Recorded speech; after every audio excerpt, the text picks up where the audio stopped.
कैसे हैं आप सब। उम्मीद है कि बहुत बढ़िया होंगे। आज की वीडियो में आप सभी का स्वागत है। जैसा कि आप जानते हैं कि हम कक्षा 10वीं गणित का अध्याय नंबर 7 निर्देशांक ज्यामिति को कंप्लीट कर रहे थे, जिसमें हम देख रहे थे प्रश्नावली 7.2 और प्रश्नावली 7.2 का छठवें क्वेश्चन तक हमने कंप्लीट कर लिया था। आज की इस वीडियो में हम बात करेंगे क्वेश्चन नंबर 7 की। तो क्वेश्चन नंबर 7 आप देख सकते हैं, आपके सामने लिखा है। इसमें कह रहा है कि बिंदु ए के निर्देशांक ज्ञात कीजिए। बिंदु ए के निर्देशांक ज्ञात कीजिए जहां ए बी एक वृत्त का व्यास है जिसका केंद्र 2 - 3 है तथा बी के निर्देशांक 1 4 है। तो यहाँ पे बेटा क्या हमें दिया है, यहाँ पे हमें दिया है कि ए बी वृत्त का व्यास है। ए बी वृत्त का क्या है बेटा, व्यास है। जहां जहां ए के निर्देशांक हमें ज्ञात करना है, तो ए के निर्देशांक हम मान लेंगे कि क्या है बेटा, x1 और y1 है। और हमें बी के निर्देशांक दिए हैं 1 4, और जो वृत्त का केंद्र है हम केंद्र को C मान के चलेंगे और C के निर्देशांक हमें दिए हैं 2 - 3। तो डायग्राम के माध्यम से समझिएगा कि जैसे हमारे पास एक वृत्त है, और जे वृत्त का बेटा व्यास हो जाएगा और इसका नाम क्या है, ए बी। इसका नाम क्या है, ए बी है। और ए के निर्देशांक हमें ज्ञात करनी है जिसके निर्देशांक हमने x1 और y1 मान लिया है। बी के निर्देशांक हमें 1 4 दिए गए हैं। और केंद्र बिंदु सी, केंद्र बिंदु क्या हो जाएगा, सी, जिसके निर्देशांक हमें 2 - 3 दिए गए हैं। तो चूंकि हम जानते हैं, चूंकि वृत्त का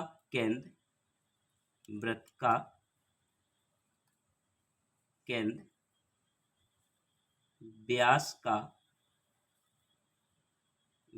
का मध्य बिंदु होता है, मध्य बिंदु होता है। जो बिंदु सी है वो व्यास ए बी का क्या होगा बेटा, मध्य बिंदु होगा। ए बी का क्या होगा, मध्य बिंदु होगा। तब मध्य बिंदु के सूत्र से, तब मध्य बिंदु के सूत्र से क्या होता है बेटा, मध्य बिंदु का सूत्र, मध्य बिंदु का सूत्र होता है x बराबर x1 प्लस x2/2 और y बराबर y1 प्लस y2/2। तो x और y का मतलब है केंद्र के निर्देशांक, और x1 y1 का मतलब है पहले बिंदु का निर्देशांक, और x2 y2 का मतलब है दूसरे बिंदु के निर्देशांक। तो यहाँ पे x का मान कितना हो जाएगा बेटा, 2 बराबर x1 का मान हमें निकालना है प्लस x2 का मान कितना है बेटा, 1, बटे में हो जाएगा 2। y का मान कितना रखोगे, -3, बराबर y1 का मान निकालना है प्लस y2 का मान कितना हो जाएगा, 4/2। इसका यहाँ पे क्रॉस गुणा करेंगे, 2 का गुणा करेंगे तो कितना हो जाएगा बेटा, 4। और ये माइनस प्लस का है, इस साइड करेंगे तो किसका हो जाएगा, माइनस का, बराबर x1। और यहाँ पे इसका गुणा करेंगे तो -6, और ये इस साइड आएगा तो -4 बराबर y1। ये बेटा x बराबर हो जाएगा x1 बराबर 3 और y1 बराबर हो जाएगा -10। y1 बराबर कितना हो जाएगा, -10। अतः बिंदु ए के निर्देशांक 3 - 10 होंगे। कितने होंगे, 3 - 10 होंगे। तो इस प्रकार से आपको 7वां क्वेश्चन सॉल्व करना है, जो कि काफी इम्पोर्टेंट है। इसके बाद बात करते हैं क्वेश्चन नंबर 8 की। तो क्वेश्चन नंबर 8 आपके सामने लिखा है बेटा, काफ़ी इम्पोर्टेंट है। क्वेश्चन नंबर 8 है कि यदि ए और बी क्रमशः, यानी ए के निर्देशांक हमें कितने दिए हैं, -2 और बी के निर्देशांक 2 - 4 हों, तो बिंदु पी के निर्देशांक ज्ञात कीजिए ताकि ए पी बराबर 3/7 ए बी हो और पी रेखाखंड ए पी पर क्या है, स्थित है। तो यहाँ पे बेटा एक रेखाखंड है, एक रेखाखंड है ए बी, एक रेखाखंड ए बी है और इस रेखाखंड पर एक बिंदु P स्थित है। एक बिंदु क्या है, P स्थित है। और ये बिंदु P कुछ इस प्रकार से स्थित है कि हमें दिया है, AP बराबर 3/7 AB। यहाँ पे अगर हम AB को इस साइड लेके आए तो हमें मिलेगा AP/AB बराबर 3/7।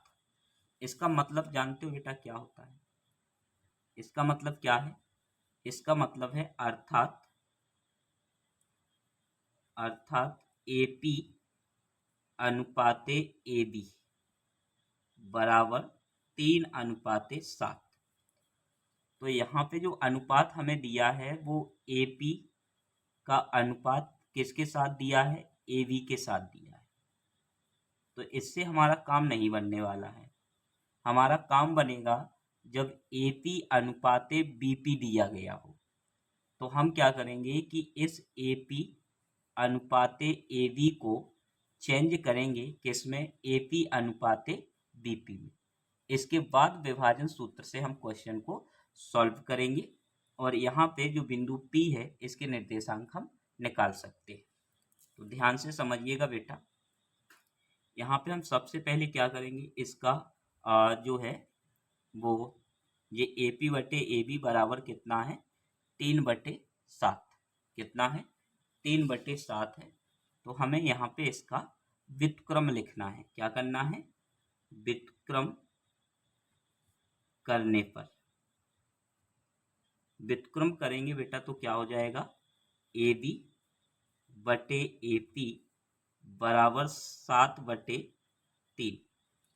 अब आप चाहो तो इस AB को हम लिख सकते हैं AP प्लस BP बटे AP बराबर हो जाएगा बेटा 7/3।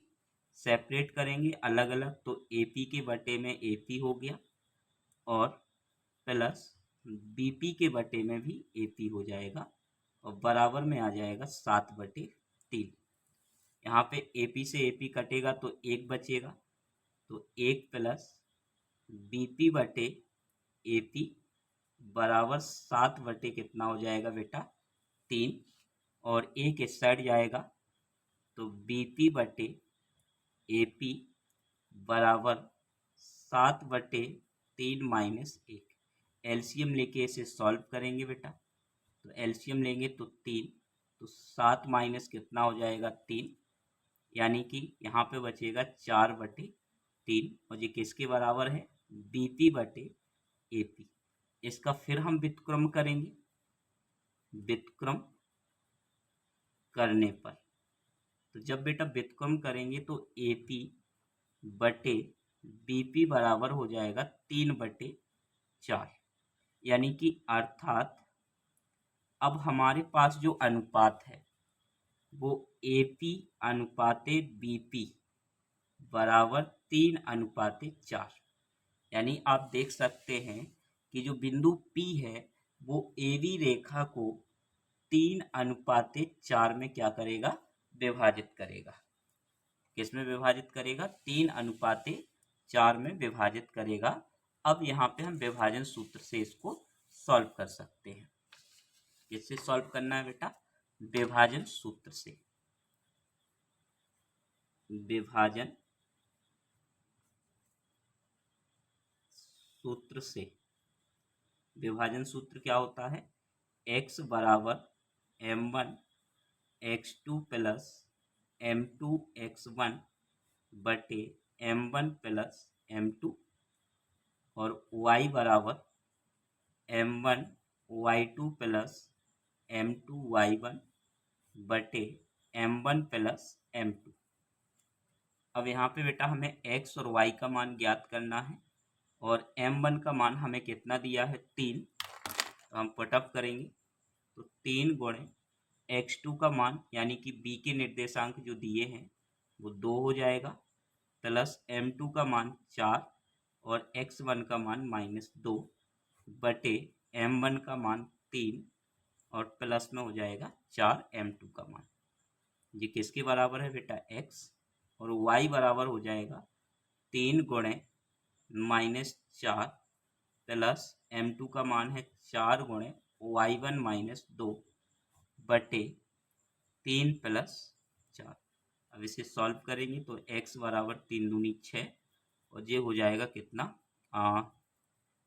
माइनस का 4 दूनी 8 बटे में आ जाएगा बेटा 7, बटे में कितना आएगा 7 और y बराबर 4 तिहाई माइनस का 12 और यहाँ पे हो जाएगा 4 दूनी माइनस का 8 बटे 7।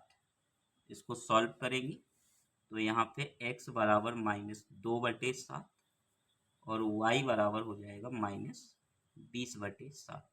तो यही जो है वो हमारा क्या हो जाएगा बेटा आंसर हो जाएगा, यही क्या हो जाएगा हमारा आंसर हो जाएगा। तो इस प्रकार से आपको क्वेश्चन नंबर 8 सॉल्व करना है। इसके बाद क्वेश्चन नंबर 9 की अगर हम बात करें तो इस प्रकार के क्वेश्चन बेटा हमने बहुत करा दिए आपको। आप क्वेश्चन नंबर 9 ध्यान से समझिएगा। क्या कह रहा है कि बिंदु ए 2 -2 2 और बी 2 8 को जोड़ने वाले रेखाखंड AB को 4 बराबर भागों में विभाजित करने वाले बिंदुओं के निर्देशांक ज्ञात कीजिए। तो उम्मीद है कि इस क्वेश्चन को आप आसानी से सॉल्व कर लेंगे, इसको दोबारा सॉल्व करने की ज़रूरत नहीं है। लेकिन क्वेश्चन नंबर 10 जो है वो हमारे लिए काफ़ी इम्पोर्टेंट है और कई बार क्वेश्चन नंबर 10 जो है वो पूछा गया है पेपर में। तो क्वेश्चन नंबर 10 आप देख सकते हैं, आपके सामने लिखा हुआ है। क्या कह रहा है बेटा कि एक समचतुर्भुज, समचतुर्भुज का मतलब होता है जिसकी सभी भुजाएं समान हों। एक समचतुर्भुज का क्षेत्रफल ज्ञात कीजिए जिसके शीर्ष इसी क्रम में है। मतलब एक सीक्वेंस में हमें शीर्ष दिए गए हैं 3 0 4 5 -1 4 और -2 1 है और एक यहाँ पे हमें संकेत भी दिया गया है। संकेत क्या है बेटा कि समचतुर्भुज का क्षेत्रफल 1/2 उनके विकर्णों के गुणनफल के बराबर होता है। तो यहाँ पे हम इसको सॉल्व करेंगे तो हमें बेटा दिया है ए के जो निर्देशांक है वो 3 0, बी के जो निर्देशांक है वो 4 5, सी के जो निर्देशांक है -1 4 और डी के जो निर्देशांक है वो -2 -1 है। तो हम सबसे पहले एक समचतुर्भुज बनाएंगे। ये क्या है बेटा, एक समचतुर्भुज है, इसका नाम ए बी सी और डी। ए के निर्देशांक हमें कितने दिए हैं 3 0 और बी के निर्देशांक कितने दिए हैं बेटा 4 5, सी के निर्देशांक कितने दिए हैं -1 4 और डी के निर्देशांक कितने दिए हैं -2 -1।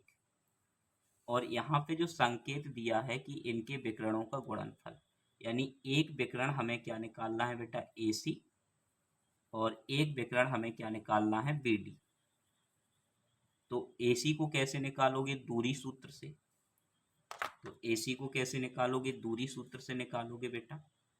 तो अतः दूरी सूत्र से, किससे बेटा दूरी सूत्र से, दूरी सूत्र से क्या हो जाएगा AC बराबर √ x2 - x1 का whole square plus y2 - y1 का होल स्क्वायर। तो यहाँ पे मान रखोगे तो x2 का मान -1 और ये माइनस है और x1 का मान हो जाएगा 3 का होल स्क्वायर प्लस y2 का मान 4, y1 का मान है 0 का होल स्क्वायर। तो ये हो जाएगा -4 और -4 का स्क्वायर करोगे बेटा तो यहाँ पे हो जाएगा 16 और यहाँ पे 4 बचेगा, 4 का स्क्वायर करोगे तो 16 और जोड़ने पे कितना हो जाएगा बेटा 32। यानी AC बराबर कितना हो गया है 32। ऐसे ही हम किसको निकालेंगे BD को। और जब आप BD को निकालोगे तो BD का जो मान है, BD का जो मान है वो आ जाएगा 36 और √72। कितना आ जाएगा 72। आपको इसी प्रकार से निकालना है जैसे हमने AC को निकाला है। अतः अब हम समचतुर्भुज के अकॉर्डिंग क्या लिखेंगे, संकेत के अनुसार सम चतुर्भुज का क्षेत्रफल बराबर 1/2 AC गुणे BD। तो 1/2 AC का मान है √32 और यहाँ पे BD का मान है √72।